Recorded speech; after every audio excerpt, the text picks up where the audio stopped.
guys. So dito tayo sa may Mindanao Avenue.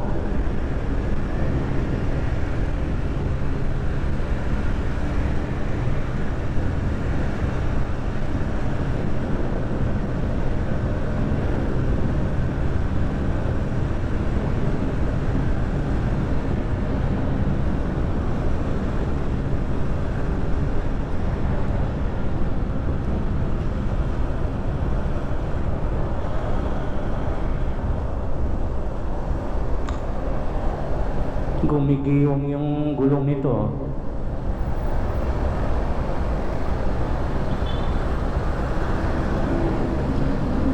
Gumigiwang yung gulong ng kotse. Hoy, timing. Napago agad. Sira na yung daan dito. Delikado na sa motor, oh.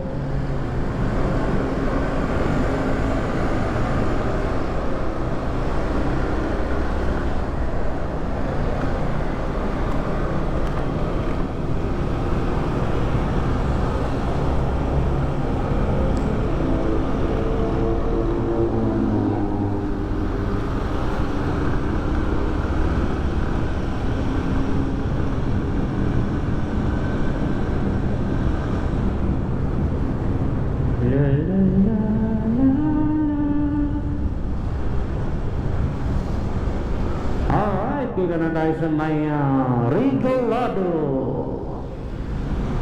Regalado, ilalim ng MRT. MRT 7.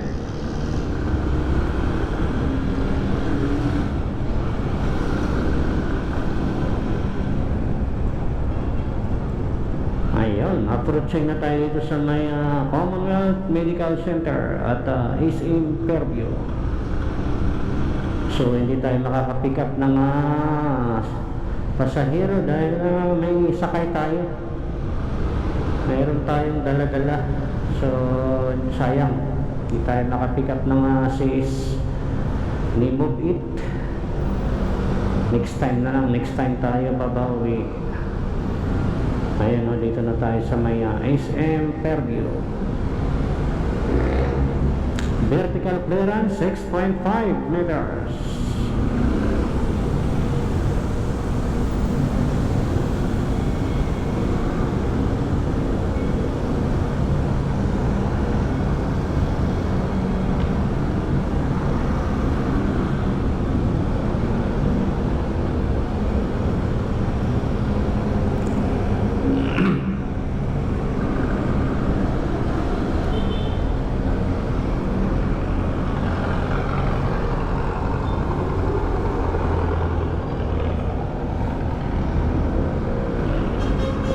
Maganda sana ngayon yung biyahe, ano, maluwag, walang traffic,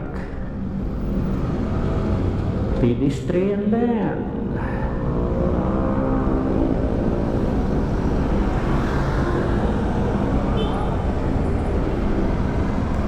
Noong nakaraan, ang hirap booking daw ng mga Mobit, Joyride, Angkas, daming pasahero kasi ng 24, 25, daming pasahero talaga, no? Kaya mahirap mag-book.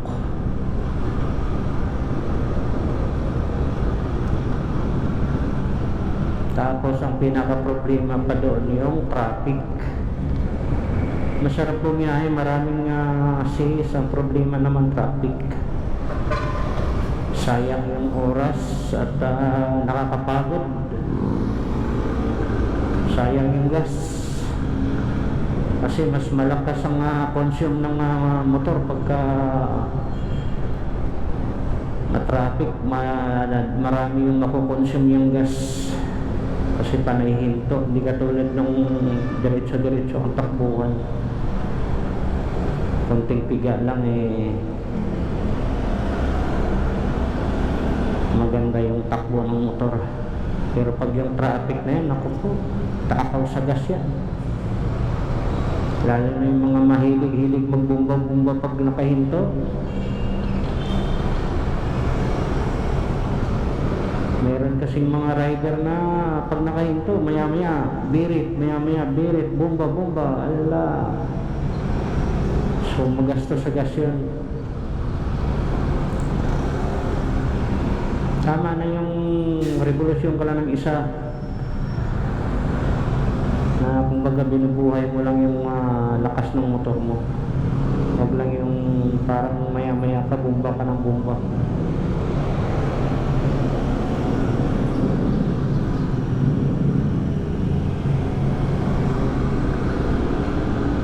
Ako naman di ako nahilig sa ganyan dahil alam naman natin yung mangyayari sa motor natin. Alanganin ang pasok ni L300 Kailan nakabuelo tayo eh.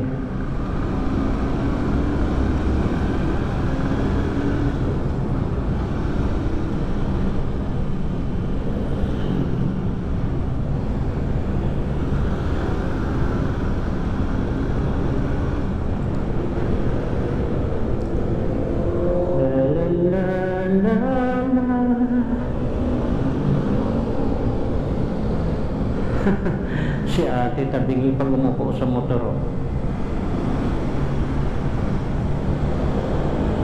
Kapit mabuti ti, nakamalaglag ka.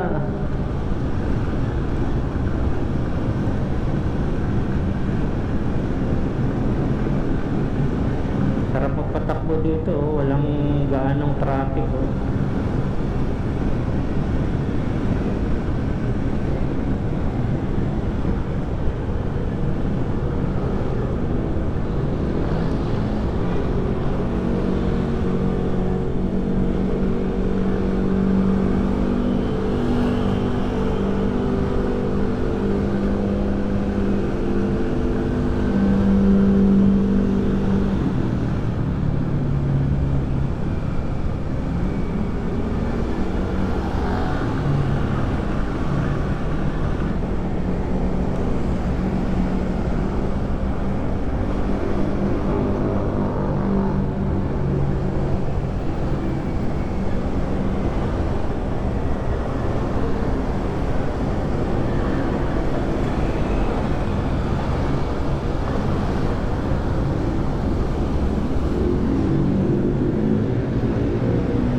Sama lang yung kalsada na yun, delikado sa gulong ng motor.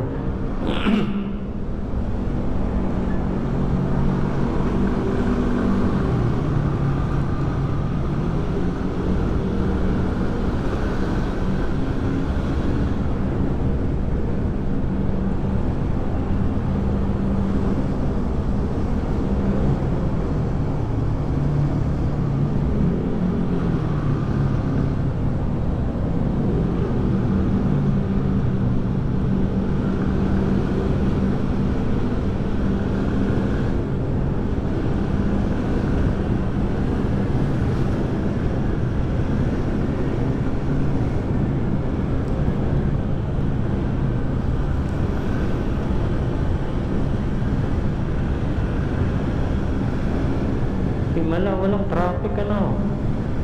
Sana wala ring traffic dito sa may Malaria. Kasi ito lang naman yung madalas matraffic. yung lugar ng mula Pangarap pa Malaria, Ascobil yan. Kasi nandyan yung project ng MRT.